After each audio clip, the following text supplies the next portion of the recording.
একটা রমজান মাসে একজন মানুষ চাইলে তার আগের বছরের সমস্ত গুনাহ, সমস্ত পাপ, সমস্ত অপরাধ এই সবগুলোকে ভ্যানিশ করে দিতে পারে এবং আগামী এক বছরের জন্য সে নিজেকে নিষ্পাপ করে ফেলতে পারে। এই জন্যই রমজান এসছে। আল্লাহ তাআলা আমাকে আপনাকে রমজানকে সার্থক করার মতো ইবাদত বন্দেগী করার প্রস্তুতি এখন থেকে গ্রহণ করার তৌফিক দান করুন। আমাদের রমজানকে যদি আমরা সার্থক করতে চাই, সর্বপ্রথম যে প্রস্তুতিটা নিতে হবে ভাইরা আমার, সেটা হলো তওবা এবং ইস্তেগফার করতে হবে। এখন থেকে তওবা এবং ইস্তেগফার করতে হবে। তওবা আর ইস্তেগফার কি আমরা জানি।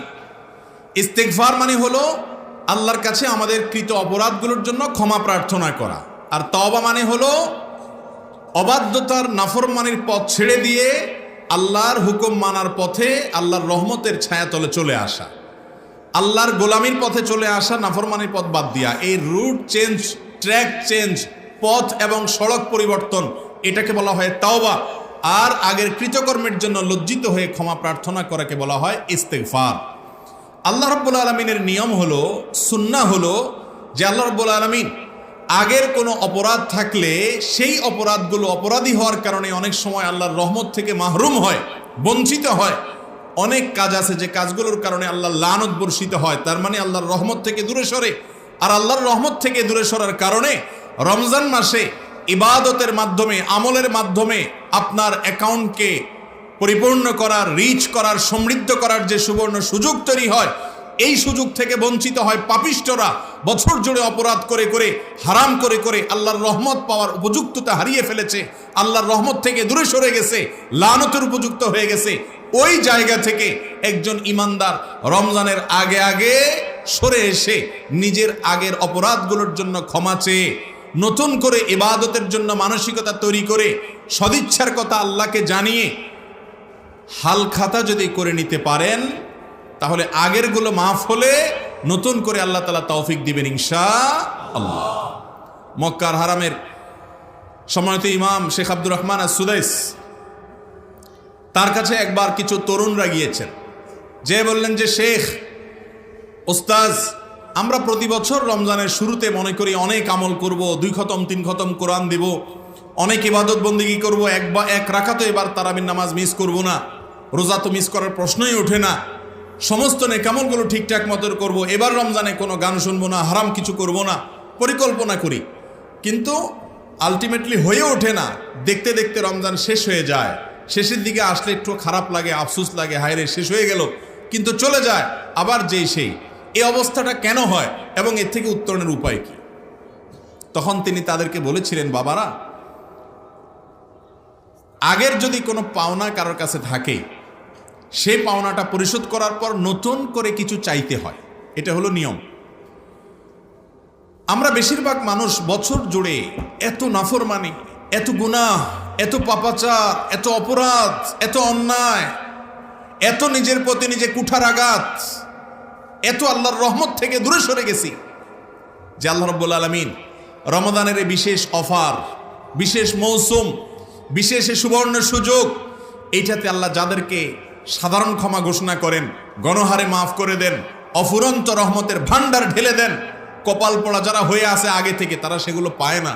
এই জন্য বাবারা, আগের সমস্ত পাপ থেকে, অপরাধ থেকে রমজান আসার আগে আগে আল্লাহর কাছে ক্ষমা চেয়ে, মাপ চেয়ে, ইস্তেগফারের মাধ্যমে আগেরগুলোকে হালখাতা করে মাফ করে নিয়ে নতুন করে আল্লাহর রহমতের উপযুক্ততা তৈরি করতে হয়। তাহলে ইনশাআল্লাহ রমজান ইবাদতের তৌফিক হবে। এইখান থেকে আমরা জানলাম যে রমজানের প্রস্তুতির অংশ হিসাবে প্রথম যে কাজটা আমরা করব তা হলো আগের সমস্ত অপরাধ বছর জুড়ে করেছি, এখন থেকে একটু নামাজের পরে, নামাজের শেষ বৈঠকে দোয়া কবুল হয়, সেজদায় দোয়া কবুল হয়, শেষ রাতে দোয়া কবুল হয়, জুমার দিন আসরের পরে দোয়া কবুল হয়, বৃষ্টির সময় দোয়া কবুল হয়, আজানের সময় দোয়া কবুল হয়, মুরগির ডাকের সময় দোয়া কবুল হয়। দোয়া কবুলের বহু জায়গা আছে। এই সময়গুলোতে বিশেষভাবে একটু মনে মনে আল্লাহর সাথে কথা বলবো যে আল্লাহ, আমি তো গত 1 বছর ধরে এত অপকর্ম করেছি, এত অন্যায় করেছি, এত অপরাধ করেছি, এত গুনাহ করেছি, যে আল্লাহ, আমি তো আপনার নতুন করে রহমত পাবো, রহমত চাইবো, সে মুখই আমার নাই। আপনি আমার আগেরগুলাকে মাফ করে দেন। আমাকে এই যে রমজানটা আসছে, এই রমজানটা হতে পারে জীবনের শেষ রমজান। কত মানুষ, কত যুবক, কত বৃদ্ধ, কত মধ্যবয়স্ক, কত নারী, কত পুরুষ, কত শিশু, কত মানুষ চেনা অজানা গত রমজানে আমাদের সাথে ছিলেন, এই রমজানে নাই চলে গেছেন। আল্লাহ, হতে পারে এটা আমার শেষ রমজান। রমজান হলো সারা বছরের, সারা জীবনের গুনাহকে মাফ করার সবচেয়ে বড় সুযোগ। আল্লাহ, এই সুযোগটা যেন হাতছাড়া না হয়, এই জন্য আগেরগুলো আপনি মাফ করে, ক্লিন করে, আমার প্রোফাইলকে পরিচ্ছন্ন করে আমাকে নতুন করে আপনার রহমতের উপযুক্ত করে দেন। এই দোয়াটা করবো তো ইনশাআল্লাহ। এটা হলো রমজান আসার, রমজানকে সার্থক করতে হলে, সফল করতে হলে রমাদান মাসকে কেন্দ্র করে প্রথম প্রস্তুতি, আগেরগুলোর জন্য তওবা করা, ইস্তেগফার করা। আল্লাহ আপনাকে, আমাকে, আমাদের সবাইকে তৌফিক দান করুন। নাম্বার 2, রমাদানের প্রস্তুতির অংশ হিসাবে রমাদান মাসের যে ফজিলত, যে মর্যাদার কথা কোরআনে বর্ণিত হয়েছে, হাদিসে বর্ণিত হয়েছে। আমি প্রায় সময় বলি, ইসলামের যত আমলের কথা, যত ইবাদতের কথা বলা হয়েছে, সালাত ছাড়া অন্য কোনো আমলের এত ফজিলত, এত মর্যাদা, এত বেশি গুরুত্ব বর্ণনা করা হয়েছে সিয়ামের ব্যাপারে, রোজার ব্যাপারে, যে রোজার চাইতে অন্য কোনো আমলের এত ফজিলত নিয়ে এত হাদিস নবী করিম সাল্লাল্লাহু আলাইহি সাল্লাম বলেন নাই। এত বিপুল পরিমাণ ফজিলত বলা হয়েছে। আর এই জন্য রোজা সম্পর্কে নবী করিম সাল্লাল্লাহু আলাইহি সাল্লাম বলেছেন যে হাদিসে কুদসিতে আল্লাহ বলেছেন, আস-সাওমু লি ওয়া আনা আজজি বি। রোজাটা বান্দা শুধু আমার জন্য করে, অন্যগুলোতে ভেজাল হতে পারে, রোজাতে ভেজাল হওয়ার সম্ভাবনা নাই। কারণ মানুষের সামনেও পানাহার করে না, মানুষের লোকচক্ষুর পেছনেও পানাহার করে না, সব সময় সে পানাহার বর্জন করে। তার মানে এটা আল্লাহর জন্য, অন্য কারোর জন্য না। অন্য কারোর জন্য হলে তো একাকে গিয়ে খাইতো চুপে চাপে, সেটা তো খায় না। যে ব্যক্তি সবার সাথে চিটারি করে, কথায় কথায় মিথ্যা বলে, সেও যদি রোজা রাখে, রোজা রেখে একা একা রুমে কেউ নাই, সেখানে ক্ষুধা লাগলেও সে খায় না, পিপাসা লাগলেও পান করে না। তার মানে এই ইবাদতটা পিওর আল্লাহকে সন্তুষ্ট করার জন্য, আল্লাহ দেখছেন এই বিশ্বাস তার মধ্যে আছে। এই জন্য আল্লাহ রাব্বুল আলামিন বলেছেন, ওয়া আনা আজজি বিহি, আমি নিজে এই রোজার পুরস্কার স্বয়ং নিজের হাতে দেব। ভাইরা আমার, রমজান মাস আসার আগে রমজান মাসের কি ফজিলত, রোজার কি ফজিলত, রমজান মাসের প্রতিটা আমলের কি ফজিলত, কি মর্যাদা আছে, কি উপকারিতা আছে, এগুলো সম্পর্কে এখন থেকে জানতে হবে। এটা হলো রমজানের প্রস্তুতি। যত বেশি জানবেন তত বেশি ওই ফজিলতগুলো আহরণ করার জন্য আগ্রহ তৈরি হবে নিজের ভেতরে। প্রয়োজনে সিয়াম এবং রমাদানের ফজিলতগুলোকে তালিকা করে লিখে আপনার বাসা বাড়িতে, আপনার অফিস আদালতে আপনি সেটাকে ঝুলিয়ে রাখেন, এবং এর মধ্য দিয়ে আপনার মধ্যে ওই যে রমাদান আসছে, সেই রমাদানে আমল করার, নেকামল করার, ভালো কাজ করার আগ্রহ আপনার মধ্যে জাগ্রত হবে, তৈরি হবে ইনশাআল্লাহ। তাহলে রমজান আসছে, এই রমজানকে যদি সার্থক করতে চান, আপনার বিগত জীবনের সকল রমাদানের চাইতে এই রমাদানটা ভিন্ন হোক, এটা চান কি চান না? যদি চান যে একটা রমাদানে আমি এত বেশি কামাইতে চাই, উপার্জন করতে চাই আল্লাহর কাছ থেকে, যে আমার গোটা জীবনের জন্য যথেষ্ট হয়ে যাবে, চান কি চান না? তাহলে এই প্রস্তুতিগুলো নিতে হবে। প্রথমটা বলেছি, আগের সমস্ত অপরাধের জন্য তওবা ইস্তেগফার করা। দ্বিতীয়টা হলো রমাদান এবং রোজার ফজিলত মর্যাদা জানা। এটা হলো প্রস্তুতি। যত বেশি জানবেন তত আগ্রহ তৈরি হবে। এখন থেকে জানতে হবে, রমজান আসার পরে জানলে হবে না। অনেকে রমজানের ফজিলত রমজান আসলে শুনে। আমি বলি, মসজিদের ইমাম সাহেবরা, খতিব সাহেবরা রমজান আসলে তখন রমজানের ফজিলত বলেন। ফজিলত শুনতে শুনতে, প্রস্তুতি নিতে নিতেই 10 দিন চলে যায়, আর বাকি 10 দিন করব করে চলে যায়। শেষের 10 দিন তো ঈদের প্রস্তুতিতে চলে যায়, আমল আর করা হয় না।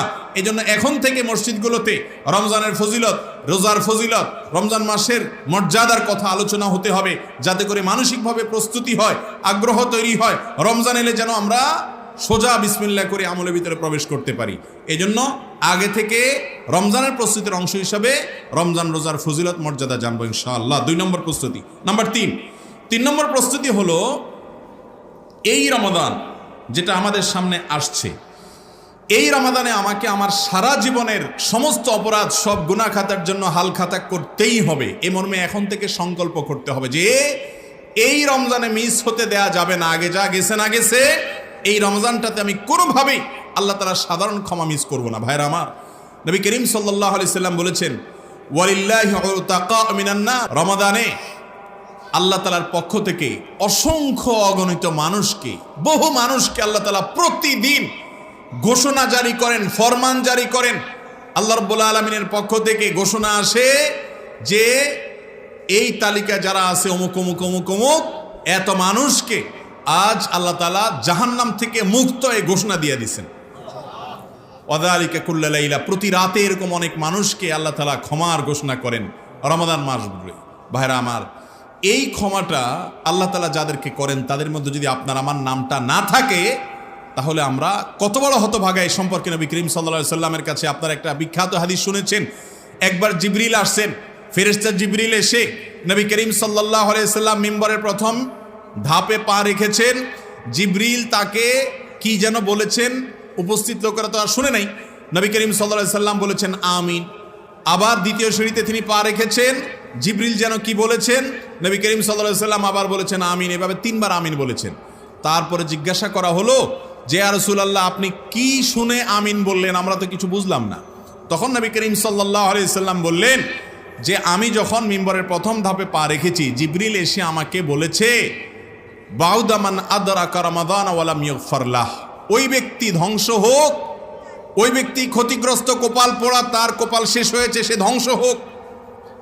যে ব্যক্তি রমজান মাস পেয়েছে অথচ আল্লাহর দেয়া সাধারণ ক্ষমা সে পায় নাই। তাহলে রমজান মাসে যদি সাধারণ ক্ষমা না পান, তাহলে নবী করিম সাল্লাল্লাহু আলাইহি সাল্লামের বদদোয়ার ভাগীদার হইতে হবে। রাস্তা দুইটা, এই মাসটাকে কাজে লাগিয়ে ক্ষমা নিশ্চিত করে নেওয়া, অথবা নবীজি সাল্লাল্লাহু আলাইহি সাল্লামের বদদোয়া, জিবরিলের বদদোয়া পাওয়া। এই জন্য একজন ইমানদার রমজান আসার আগে থেকে তওবা এবং ইস্তেগফার করার জন্য সংকল্প করবেন যে এইবার রমজানে কিভাবে তওবা করতে হয়। যেহেতু আল্লাহ সাধারণ ক্ষমা ঘোষণা করেন, আমি এখন থেকে প্রস্তুতি নিব। তওবা এবং ইস্তেগফারের জন্য সবচেয়ে উন্নত ভাষা হলো, উন্নত দোয়া হলো সাইয়্যিদুল ইস্তেগফার। এটা দেখে দেখেও পড়তে পারেন, মুখস্থ না থাকলে অসুবিধা নেই। লিখে আপনি সেটা দেখে দেখে পড়েন, অথবা ইউটিউবে আছে সেখান থেকে শুনেন, আস্তে আস্তে মুখস্থ করে নেন। আরবি না পারলে বাংলা পড়েন। আল্লাহুম্মা আনতা রাব্বি লা ইলাহা ইল্লা আন্ত, হে আল্লাহ আপনি আমার রব, লা ইলাহা ইল্লা আন্ত, আপনি ছাড়া